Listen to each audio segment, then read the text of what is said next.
Hello everyone, তোমাদের জন্য আজকে দারুণ একটা ভিডিও নিয়ে আসলাম। এই ভিডিওটা সবাই দেখবা। হ্যাঁ, এখানে তেমন কিছু দেখাবো না, কিছু কথা বলবো। এটা দেখো, এটা আমার খুব ফেভারিট একটা মুভি, কুম্ফু পান্ডা। যে ও যখন এটা উদ্ধার করে বা দেখে, আসলে ও কিছুই দেখতে পারে না। আগে মনে করতো যে এটা দেখলে বা এটার ভেতরে এমন কিছু আছে যেটা জানলে বা দেখলে ও খুব মানে বিখ্যাত বা বেস্ট হয়ে যাবে আর কি, এমন কিছু বা এমন কোনো শক্তি পাবে যেটা দিয়ে ও পৃথিবীতে অসাধ্য সাধন করে ফেলতে পারবে। আসলে পরবর্তীতে ও বুঝতে পারে যে আসলে এর মধ্যে কি আছে। দেখো, ওর মধ্যে ও আসলে নিজের ফেসটা দেখতে পায়, নিজের চেহারাটা দেখতে পায়।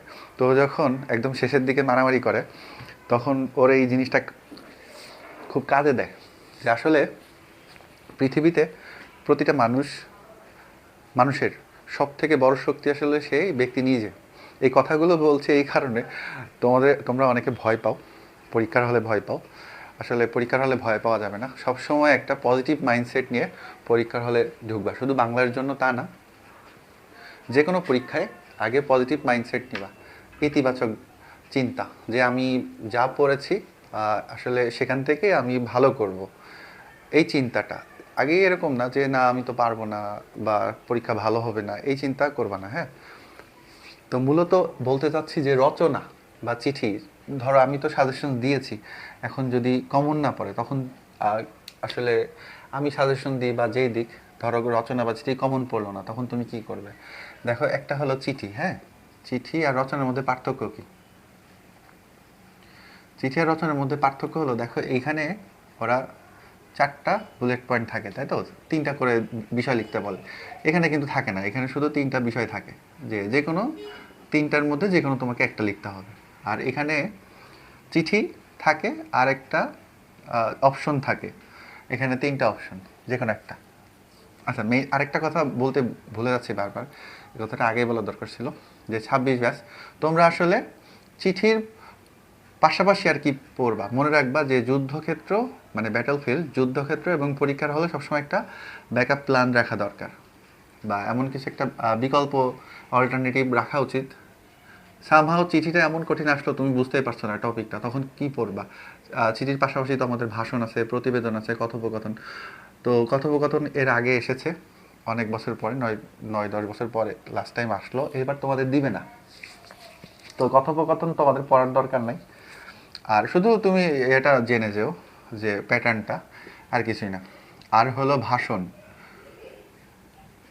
ভাষণও দেওয়ার কথা না তোমাদের, আসলে চিঠির পাশাপাশি প্রতিবেদন প্রতিবেদন আসার কথা। হ্যাঁ, তো একদম শেষ মুহূর্তে যখন তুমি রিভিশন দিবে, তখন চিঠি আর প্রতিবেদনটা দেখবা। হ্যাঁ, ভাষণ এই দুইটা, আসলে এই দুইটা কি করবা, ফরম্যাটটা দেখে যাওয়া। আর তোমাদের মূলত চিঠি আসবে আর প্রতিবেদন আসার কথা, এখন তো বলা যায় না, আমি তো আর পীর আউলিয়া না যে যা বলছি তাই হবে। তবে এটাই আর কি, মোটামুটি 99% শিওর আমি, যে আমার ধারণা আর কি, চিঠি আর প্রতিবেদন দিবে। অনেক ঘেমে যাচ্ছি। হ্যাঁ না তো, আচ্ছা একটু অপেক্ষা করো।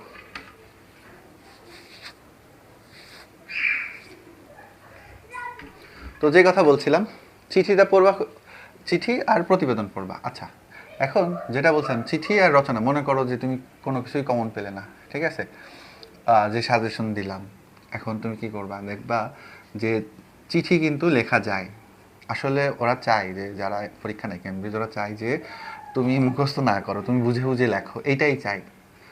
তো কি করবা দেখো, চিঠিটা এখানে যে, আরে এটা কালি কই, উফ। আচ্ছা দেখো, চিঠিটা এখানে চারটা বুলেট পয়েন্ট থাকে, তিনটা করে বিষয় লিখতে বলে, তাই তো? এখন চিঠিটা কিন্তু আহামরি কঠিন দেয় না, সহজই দেয়। যেমন দেখো, গতবার আমি কত সাজেশন দিলাম, কিন্তু দিল রান্না বান্না নিয়ে, তাই না? এরকমই দেখা গেল, আমি এই যে লাস্ট যে ভিডিওটা দিলাম চিঠি প্রতিবেদনের, কমন পড়লো না, এমন একটা টপিক দিল যেটা মনে করো যে খুবই ইজি, আমাদের জীবন সম্পর্কিতই আসলে, প্রতিদিনকার যে যাপিত জীবন এর মধ্যেই দিয়ে থাকে। তো সেই ক্ষেত্রে তুমি কি করবা, যেখানে যে তিনটা তিনটে করে পয়েন্ট আছে, সেটা তুমি কিন্তু প্যারা প্যারা করে লিখবা। প্রথমে এই যে প্রিয়, ধরো প্রিয়, প্রিয় কুদ্দুস, হ্যাঁ, কমা দিবা অবশ্যই এখানে, সম্বোধনের পরে মানে অ্যাড্রেসিংয়ের পরে কমা হয়, এটা দিলে তারপরে আশা করি ভালো আছে এইসব কথা লিখে তুমি কি করবা, এই যে প্রথম যে পয়েন্টটা থাকবে, প্রথম পয়েন্টে এই যে আশা করি ভালো আছে এর মধ্যে ঢুকিয়ে দিবা, ঠিক আছে? আর বাকি যে 3টা পয়েন্ট থাকবে, 3টা যে বুলেট পয়েন্ট তুমি প্যারা প্যারা করে এই যে মোটামুটি এই 4টা প্যারা লিখবা। আর এই যে বিদায় যে হলো ধরো শেষে যে আজ আর নয়, এই কথাগুলো তুমি এর মধ্যে রাখতে পারো। তারপরে ইতি বা শুভেচ্ছান্তে মনে করো এই যে তোমার বন্ধু, তোমার বন্ধু এই যে সোলাইমান দিয়ে দিলাম। এইভাবে মূল মূল কথা হলো যে টপিকটা আসুক না কেন, কমন পেলে তো খুবই ভালো। আর যদি কমন নাও পাও তো বুঝে বুঝে, তুমি তো আসলে পড়েছো তাই না, এত বছর ধরে তুমি ধরো পড়াশোনা করছো, যে হয়তো তুমি মানে শব্দ কম জানো, হয়তো আমার বানান ভুল হয়, কিন্তু মেইন যে বিষয়টা ওরা চাচ্ছে সেই বিষয়টা তো তুমি লিখতে পারবা, সেই বিষয়টা কিন্তু তুমি লিখতে পারবা। এই বিশ্বাসটা নিজের প্রতি রাখবা, রেখে তুমি এইভাবে প্যারা প্যারা করে যে পয়েন্টগুলো ধরে ধরে তুমি লিখে দিবা, যে 3টা বিষয় যেন মিস না হয়। যদি ধরো এখানে 3 × 4 না, এই টোটাল কিন্তু 12, এই 12টা পয়েন্ট তুমি যদি লেখো তাহলে 12 পাবা।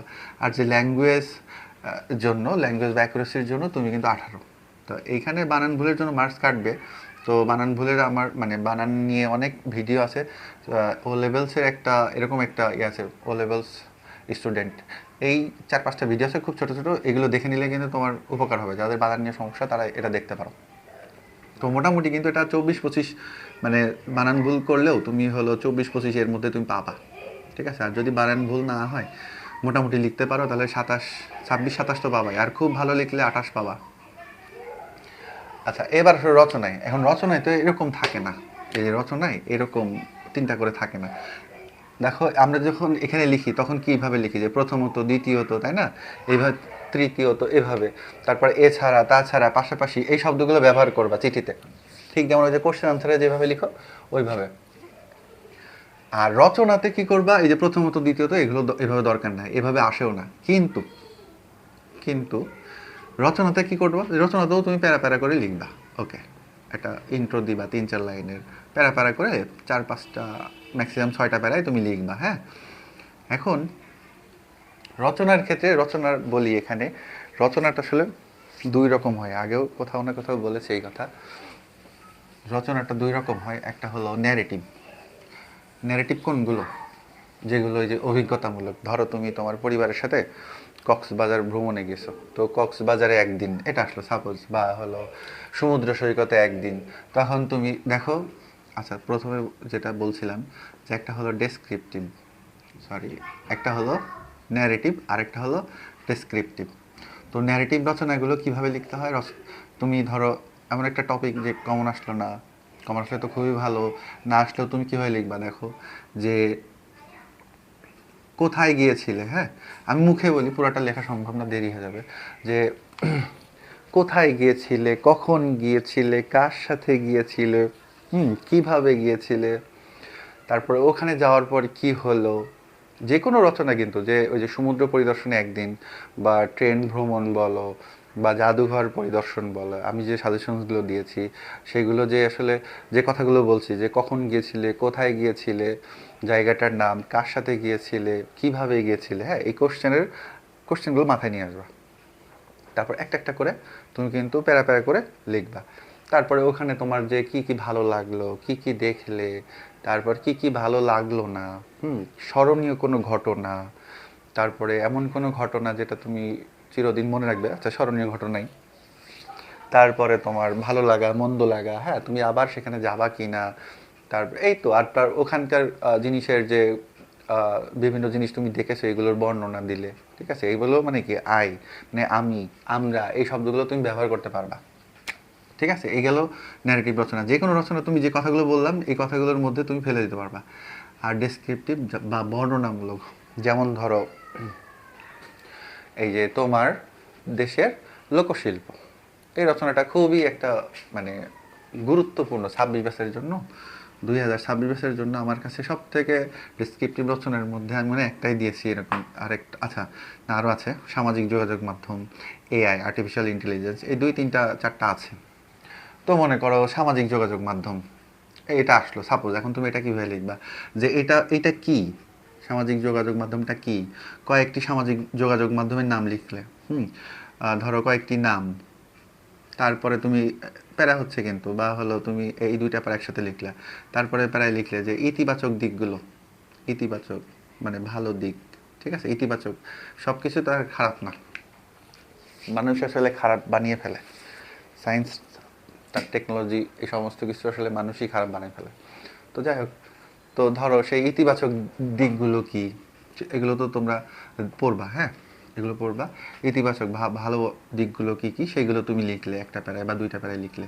তারপরে আসলে হলো নেতিবাচক দিক, নেতিবাচক মানে খারাপ দিকগুলো, যে যে গুজব ছড়ায়, সময় নষ্ট হয়, চোখের ক্ষতি হতে পারে বেশি স্ক্রিন টাইমে, হ্যাঁ, এরকম নানান কথা বা খারাপ খারাপ দিকগুলো তুমি লিখলা। তারপরে তুমি এইখানে তোমার নিজের মতামত দিতে পারো, এখানে নিজের মতামত দিয়ে তুমি কিন্তু হলো, বা এটার থেকে ধরো কি, আচ্ছা, নেতিবাচক দিকগুলো কিভাবে মানুষ উতরানো যায়, বা এটার সমাধান কি, হুম, বা এখান থেকে কিভাবে আর কি আমরা উত্তরণ ঘটাতে পারি, এইগুলো একটা নিয়ে পয়েন্ট লিখলে। তারপর উপসংহার সহ তোমার নিজের একটা মতামত দিলে, এইভাবে। তারপর ধরো এই যে লোকশিল্প, তোমার দেশের লোকশিল্প, ওইটাও কিন্তু ওইভাবে লেখা যায়, লোকশিল্পটা কি, তারপরে কোন কোন জিনিসগুলো লোকশিল্পের, কোন কোন জিনিসগুলো লোকশিল্পের অন্তর্ভুক্ত, ঠিক আছে, কোন কোন জিনিস। তারপরে হলো এগুলো নিয়ে আমি আগের ক্লাসেও বলেছি কোনো একটা ভিডিওতে। তারপরে বর্তমান অবস্থা, লোকশিল্পের বর্তমান অবস্থা, লোকশিল্পের বর্তমান অবস্থা কিন্তু ভালো না, প্লাস্টিকের যুগ চলে আসছে তো। তারপরে ধরো যে এটার একটা যে ফাইন্যান্সিয়াল বা ইকোনমিক্যাল ভ্যালু, তারপরে কিভাবে এটার উন্নয়ন করা যায়, তারপর তুমি উপসংহার দিলে, ঠিক আছে, এইভাবে 4-5টা পয়েন্ট কিন্তু তুমি দাঁড় করে দিতে পারো। আমি শুধুমাত্র এই দু একটার কথা বললাম, আসলে মূল কথা হলো এই, যে যদি তুমি দেখো যে আসলে সবাই তো এই ধরনের রচনাটাই লেখে, ন্যারেটিভ রচনাটাই লেখে, এটা লেখা সহজ। তারপরেও যদি সামহাও এটা লিখতে হয় ডেসক্রিপটিভ রচনা, তাহলে এইভাবে তুমি লিখবা, হ্যাঁ, যে তুমি একটু চিন্তা করবা যে এই জিনিসটা কি, কোন কোন জিনিস এটার সাথে সম্পর্কযুক্ত, এটার সুবিধা, এটার অসুবিধা, হ্যাঁ, এটা কি কাজে লাগে, এটার কীভাবে উত্তরণ ঘটানো যায়, এর সাথে অর্থনৈতিক অর্থনীতি কীভাবে জড়িত, সামাজিক বিষয়টা কীভাবে জড়িত, রাষ্ট্র কীভাবে জড়িত, মানুষের উপরের প্রভাব, এই সমস্ত বিষয় তুমি চিন্তা করবা। যতটুকু পারো একটু প্যারা প্যারা করে নিজের মতো করে বানিয়ে লিখবা। আসলে যতটা স্ট্রিক্টভাবে ধরো স্কুলে বা কোচিংয়ে খাতা দেখা হয়, অতটা স্ট্রিক্টভাবে কিন্তু ও লেভেলসে যারা টিচার বা মানে আর কি যারা এক্সামিনার কপি চেক করে, তারা অতটা স্ট্রিক্ট হয় না, চেষ্টা করে, সর্বোচ্চ চেষ্টা করে যে মার্কস দেওয়ার, সর্বোচ্চ চেষ্টা করে কাউকে ফেল না করানোর, ঠিক আছে।